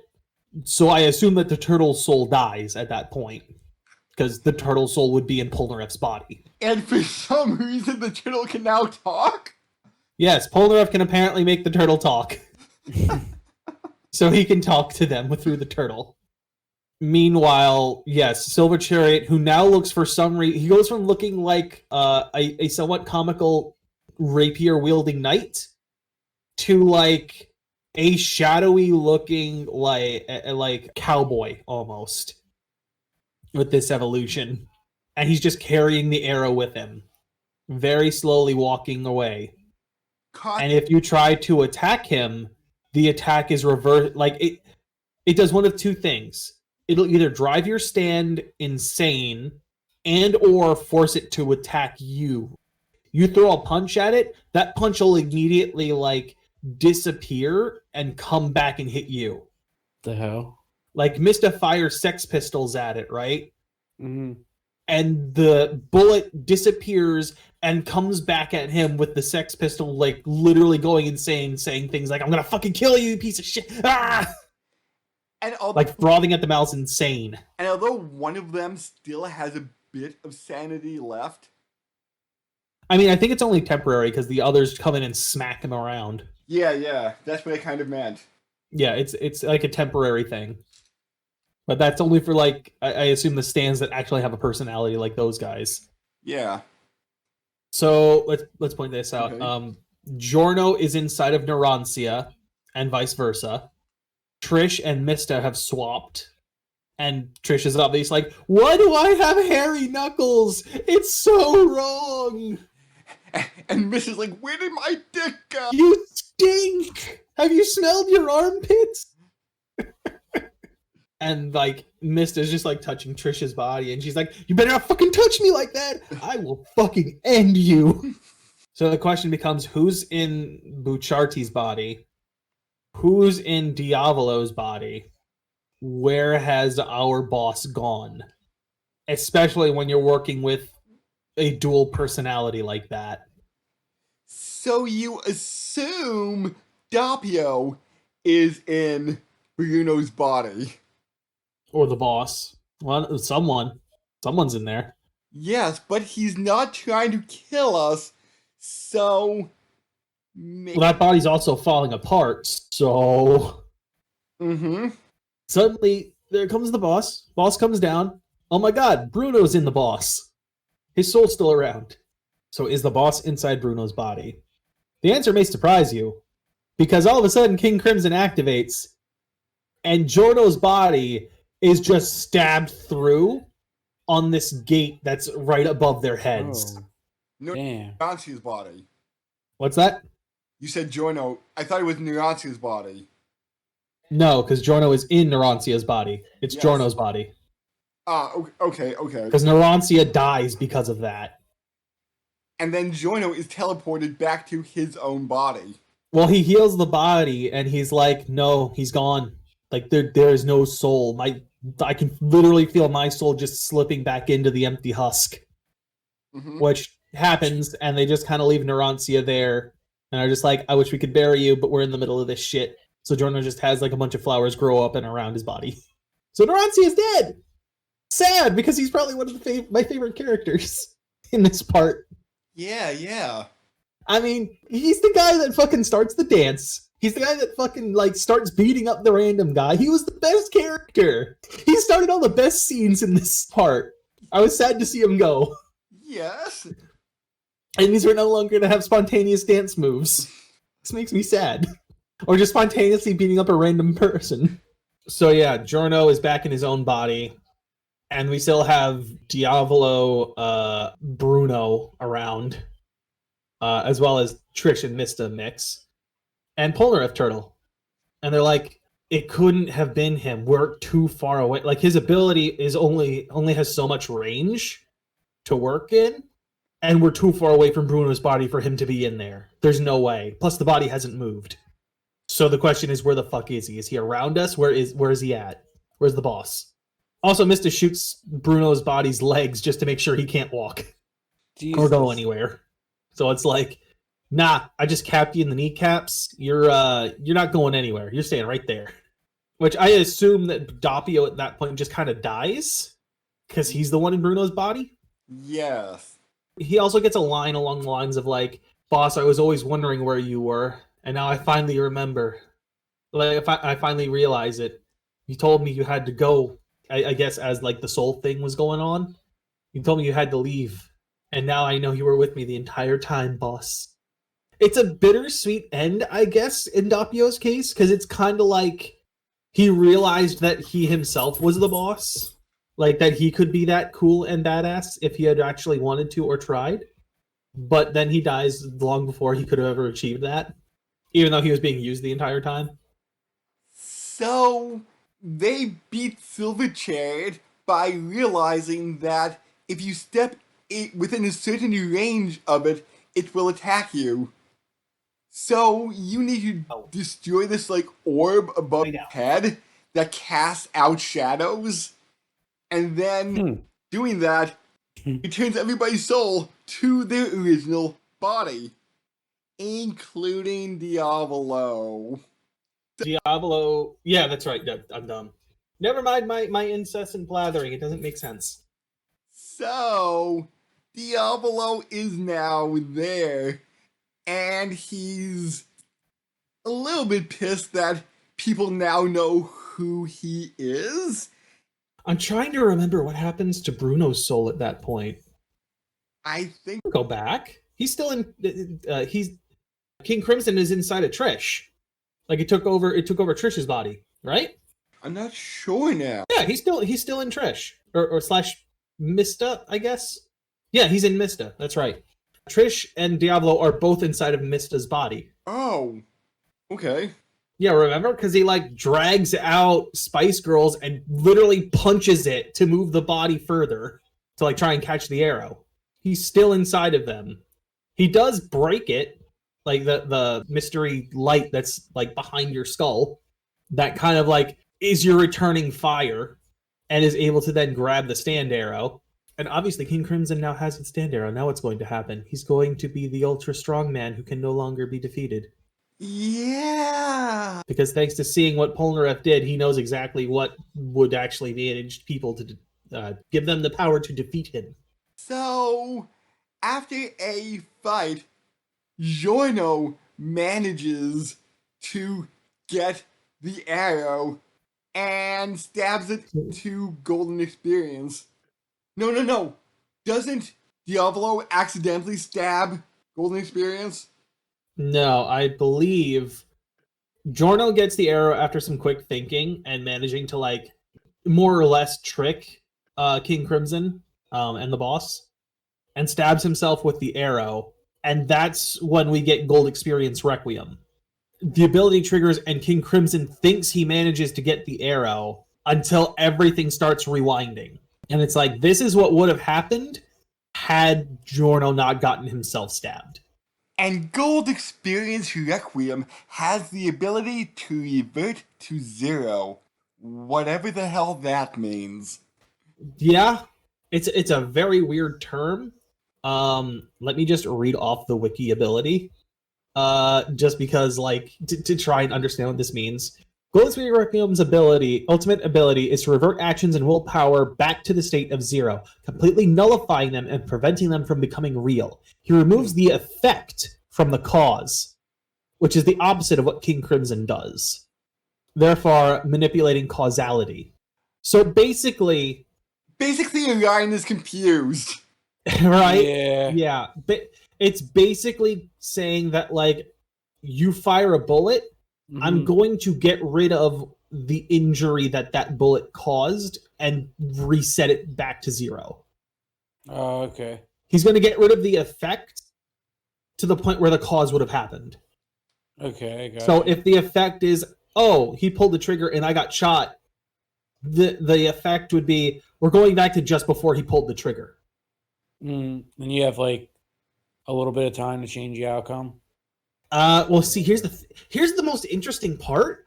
I'm not sure who's actually in control at this point in the story. Is Giorno controlling Gold Experience Requiem? Or is Gold Experience Requiem controlling Giorno? Because Giorno doesn't say shit or anything during this entire fight while Gold Experience Requiem is happening. He only talks at the end. And the entire time, his eyes are, like, shaded. So it almost feels like he's possessed. And Gold Experience Requiem essentially, like, starts talking to Diavolo in his head. even my user doesn't know what this ability is, and starts explaining what it's doing. So it got meta with it for a second. It got meta to the point of like, I don't know if Giorno has any control. I don't know that he has any ability to control this thing. And the stand is just letting him like have that right now. Like just letting him do whatever he wants. Yeah, I not the- say part 5 would be the best place to start. If only because it's the most separated from everything. And the most convoluted, maybe. A little bit. Let's also point out that one of the other things Gold Experience ended up doing was putting Diavolo in an infinite death loop, where he is constantly experiencing death in some way, shape, or form. Like at one moment, he'll be like on like a hospital gurney and getting an autopsy performed on him while he is completely conscious. To another point where he suddenly falls out into the middle of a street and gets run over by a car. And we kind of get an impression at the end here that like his mind just starts breaking because he's suddenly in like a pasture with a little girl asking him if he's okay, and he starts losing his shit, like screaming, "Get away from me." Even though Diavolo is there, he's not. Like, he's trapped in time? I don't know if that's within his own head or not. Like, Trish says that she can still sense her dad nearby, but Giorno, and this is after all the fighting has happened and seems to have like somewhat of a consciousness back, is basically saying like, look, all I know is that whatever happened set him to 0 and he's not a threat anymore. It's like, we can just leave him. He's no longer a threat, which to me sounds like whatever's happening is completely in his own head. Like that death loop thing, at least. Yeah, it's really weird. And Yep. And the final 2 episodes are a big flashback to what happens before the series. Well, not quite. It's like at some point, I believe in the middle of the first episode, because Giorno kills Luca, leaky-eyed Luca, from the start, and it's immediately after that these episodes would take place. Because it's between Luca dying and Bruno meeting up with Giorno for the first time. And we do get a precognition that, I think that's the right word, that Bruno will die. Well, we meet a stand called Rolling Stone, which is literally a round stone that chiseled out the shape of someone that's going to die. Like, it chisels itself into that shape, and it's literally like the shape of the person in their dying breaths. To which, like, Mista starts freaking out, and the user is like, I have no control over this thing, and nobody's ever managed this before, but I think if you can either change the shape or destroy the stone, you can change the future that it has predicted. Which Mista thinks he destroys the stone, and as they're walking away, it's revealed in, like, the crumbling dust that was left over that all 3 of the characters that die during the course of the series die because of this stone. Like, we see Narantia. Actually, that doesn't make sense now that I'm thinking about it. Because we see Narantia, we see Bruno, and we see Abacchio all dead. But if it's showing the moment of their death, shouldn't that be Giorno's face? Because if Narantia dies inside of Giorno's body, shouldn't that be Giorno's body there? Like, wouldn't it be under the same principles that we did with, like, Oingo Boingo and, like, the comic? Where, I think it was Boingo. Boingo has basically got, like, Jotaro's face on when the bomb explodes. And therefore, technically, the future has happened. I don't know. Yeah, so like in my brain, that should be one of Giorno's bodies just laying there, not Narantia's. Because by technicality, that's what died, was Giorno's body, with Narantia inside of it. I mean, the only other option I can think of is, like, it's the soul itself that gets portrayed. I literally did not think of this until this moment, so I'm just like, I don't know. Now I don't know. Yeah, I already know how you feel about JoJo's Bizarre Adventure, Ryan. How you're not really interested since it's so convoluted. It's very much a thing you need to experience to really start loving it. Yeah, and since I started from part 1, I'm like, oh my god, I'm into this. I want to read part 6 now, and hopefully at the latest JoJo event coming in April, they might announce the Part 6 series, but nothing has been confirmed yet. I love Part 6. Please give me Part 6. It's my favorite part. It's the best part. And wasn't there going to be somebody Earth, Wind, and Fire, but they're like, dude, you already used that. Yeah, he was going to use Earth, Wind, and Fire as a name for another stand, and then they're like, you have already used it back in Part 4. It's already been done. You got to pick a different name. Oh, speaking about Earth, Wind, and Fire, next week, what's the next episode? You have a teaser, don't you? You must use your breath. Okay. That's about all I got. Okay, so this may be a little bit of a long one. I'm gonna have to edit a lot out of this. A bit, yeah, because we start getting into the stands. It's just how that works. Because they're also unique in how they work. And that's even us cutting out some. Yeah, we're probably going to have another Orion's Bizarre Adventure video with him guessing more stands later. At some point. Yeah. Yeah, that's gonna be fun. So I guess catch you next time. Yep. Bye.